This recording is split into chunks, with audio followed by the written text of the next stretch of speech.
ఏమైపోయిందండి home minister? ఎక్కడ అసలు ఈ రాష్ట్రానికి హోమ్ మినిస్టర్ ఉందా? ఏం మాట్లాడదా? Where is DGP? డీజీపీ గారు ఎక్కడ పడుకున్నారు? ఎందుకు బయటికి రాలేదు ఇప్పటి వరకు? స్పందించరా? ఒక ఎంఆర్ఓని అంత కిరాతకంగా చంపేస్తే ఎవరికి ఏం పట్టదో, అసలు ఏమీ జరగనట్టే వ్యవహరిస్తా ఉన్నారు. అందుకనే మార్పు కావాలి. వికే గారు, ఈ ఆటవిక పాలనకి అంతం చెప్పాలి. ఈ సైకో పాలనకి ముగింపు పలకాలి.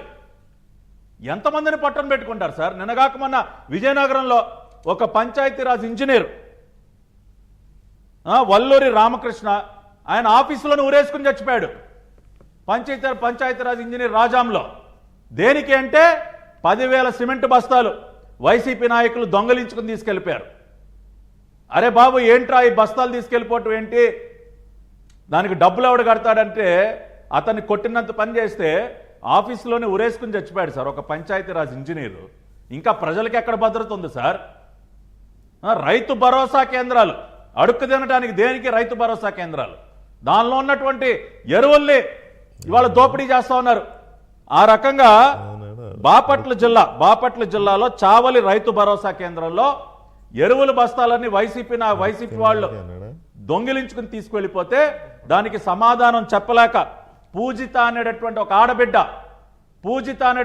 ఆడబిడ్డ ఆత్మహత్య చేసుకుంది సార్. దానికి ఎవరు సమాధానం చెప్తారు? అదేవిధంగా తిరుపతి జిల్లాలో శ్రీలక్ష్మి అనేటటువంటి ఒక ఆడబిడ్డ రైతు భరోసా కేంద్రంలో అక్కడ కూడా ఇదే రకంగా ఎరువుల బస్తాలు తీసుకెళ్లిపోతే పట్టాభి గారు, మీరు ఈ రకంగా ప్రతిరోజు ఏంటి సార్ ఈ వార్తలు? కరెక్ట్, మీరు అనేది కరెక్ట్. ఇట్లా చెప్పుకుంటూ పోతే అది కాబట్టి ఇవాళ ఒకటే సార్, కాదు ఒక్క నిమిషం వికే గారు, ఈ డిబేట్ చూస్తున్నటువంటి వారు ఎవరికైనా సరే మీకు భద్రత ఉంది అన్న ఫీలింగ్ ఎవరికైనా ఉందా? అటువంటి భావన ఎవరికైనా ఉందా? మిమ్మల్ని ఆపడం కోసం కాదండి, ఎవరికైనా ఉందా? మిమ్మల్ని ఆపడం కోసం కాదు పట్టాభి గారు, నేను మధ్యలో ఇంటరప్ట్ చేసింది. ఇలా చెప్పుకుంటూ పోతే అసలు ఆ ఘటనలన్నీ మనం లెక్క పెడితే ఒక 5 సంవత్సరాలు పట్టుద్ది మళ్ళీ చెప్పడానికే. అందుకే నేను నా ఇంట్రడక్షన్ దీంట్లోనే చెప్పాను, రాష్ట్రం మొత్తం భయం గుప్పిట్లో బతుకుతోంది. ఇది చరిత్రలో, అంటే ప్రజాస్వామ్య భారతదేశ చరిత్రలో ఇలాంటి స్టేటు, ఇలాంటి టర్మ్ ఇంకొకటి లేదేమో, ఈ రకమైన భయం గుప్పిట్లో బతకడం.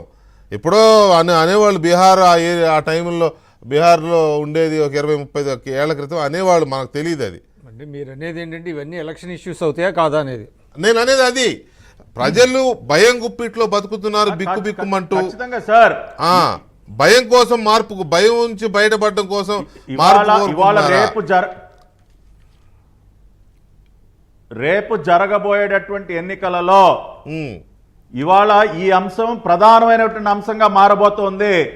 ఇవాళ ప్రతి ఒక్కరూ కోరుకుంటున్నది భద్రత, మనశ్శాంతి కోరుకుంటా ఉన్నారు సార్.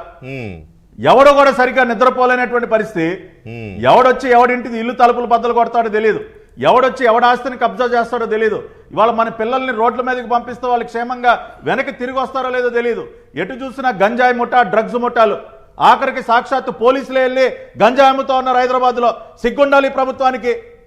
ఇవాళ అందుకనే ఇవాళ రాష్ట్రంలో ఉన్నటువంటి ఏ పౌరుడికి, ఏ కుటుంబానికి కూడా మనశ్శాంతి లేదు, భద్రత లేదు. వాళ్ళందరూ కూడా ఈ సైకో పాలనని ముందు గద్దె దింపి, గతంలో చంద్రబాబు నాయుడు గారి ప్రభుత్వంలో గానీ, అంతకు ముందు రోసయ్య గారు కానీ, కిరణ్ కుమార్ రెడ్డి గారు ఎవరున్నా కూడా మిగతా ఇష్యూస్ ఏమున్నా సార్, మిగతా ఇష్యూస్ ఎన్నున్నా సరే కొద్దిగా సెక్యూరిటీ ఫోన్లే, అరే ఇది ఆట మరీ ఇంత బరి తెగింపు ఉండదు, ఏదో పోలీసు